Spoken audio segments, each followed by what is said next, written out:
السلام علیکم بچوں، میرا نام خالد انم ہے اور میں لے کے آیا ہوں آپ کے لیے گیت کہانی۔ سنو سنائیں تمہیں کہانی، کچھ ہے نئی کچھ پرانی، سن لو ہماری زبانی۔ اچھا عالم میاں، اور تو کوئی نہیں ہے؟ نہیں please please one the more, please off the one the more. کیا ون دا مور؟ ایک اور بتا دینا پلیز خالد بھائی، ایک اور ہے۔ یہ تو مجھے سمجھ آ گیا ہے، یہ ہمارے بچوں، یہ ہمارے اسپتالوں کے اوپر ہے ضرب المثل۔ ہسپتالوں پہ ضرب میرا مطلب ہسپتالوں پہ ضرب المثل کیسے؟ ہاں ہے نا، مجھے سارے ہمارے وہاں ڈاکٹر بیٹھے ان کے لیے وہ ہے کہ نیم حکیم خطرہ جاں۔ باتیں نہ الجھائیں آپ۔ اچھا بچوں چھوڑیں عالمیہ کی باتوں کو۔ نیم حکیم کوئی نیم کے نیچے بیٹھا ہوا حکیم نہیں ہوتا۔ نیم یہاں پہ مطلب ہوتا ہے آدھا۔ نیم اردو فارسی کا لفظ ہے، اس کا مطلب ہے کہ آدھا یعنی ہاف۔ اس کا مطلب ہے کہ جو کم جانتا ہے نا۔ چلے میں آپ کو کہانی سناتا ہوں، آپ کو خود بات سمجھ آ جائے گی کہ نیم حکیم خطرہ جاں کسے کہتے ہیں۔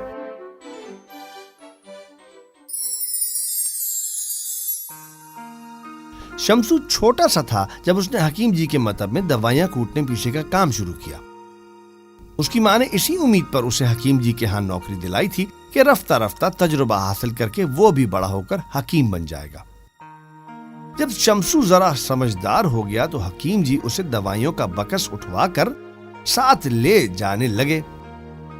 جب شمسو ذرا سمجھدار ہو گیا تو حکیم جی اسے دوائیوں کا بکس اٹھوا کر ساتھ لے جانے لگے، یا جہاں بھی کسی مریض کو دیکھنے جاتے شمسو کو ساتھ لے جاتے۔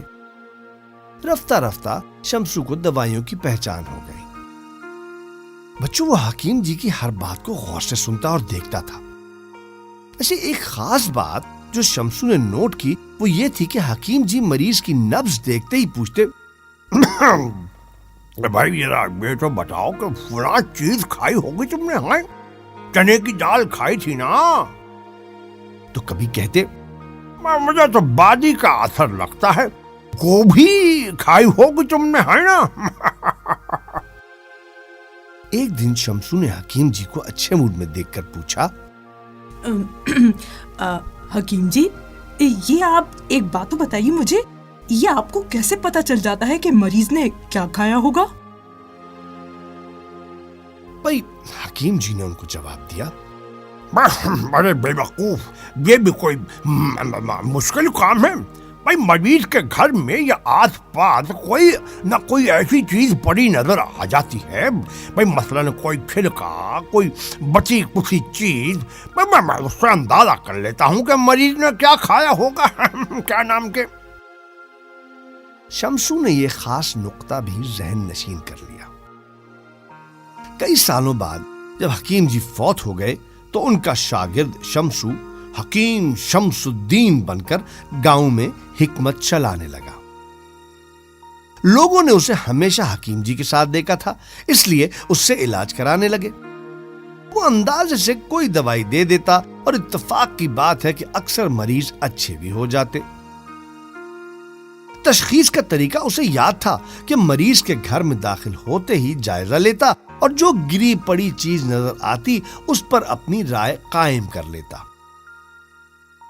بچوں ایک دن ایسا ہوا کہ وہ ایک ایسے مریض کو دیکھنے گیا جہاں اسے کہیں کوئی کوڑا کرکٹ یا چھلکا وغیرہ نظر نہ آئے۔ صاف ستھری جگہ تھی، سردی کا موسم تھا، مریض اپنے گرم بستر میں پڑا تھا۔ حکیم نے چاروں طرف نگاہ دوڑائی، کمرے میں بھی کوئی ایسی چیز دکھائی نہ دی جسے وہ تشخیص کے لیے استعمال کر لیتا۔ اچانک اس کی نگاہ مریض کی داڑھی پر پڑی۔ داڑھی کے سیاہ بالوں میں نمدے کا سفید دھاگا این ٹھوڑی کے نیچے الجھا ہوا تھا۔ اچھا بچوں نمدہ پتہ ہے کسے کہتے ہیں؟ نمدہ ہوتا ہے کچی اون، یعنی جس سے آپ کوئی غالیچہ یا چادر بنائی جاتی ہے جو سردیوں میں بستر پہ بچھاتے۔ خیر نمدے کے دھاگے کو دیکھ کر حکیم شمس الدین ایک دم چونک پڑا۔ ہاں بھائی اب سمجھ آ گیا مجھے، آپ نے لگتا ہے کہ نمدہ کھایا ہوگا۔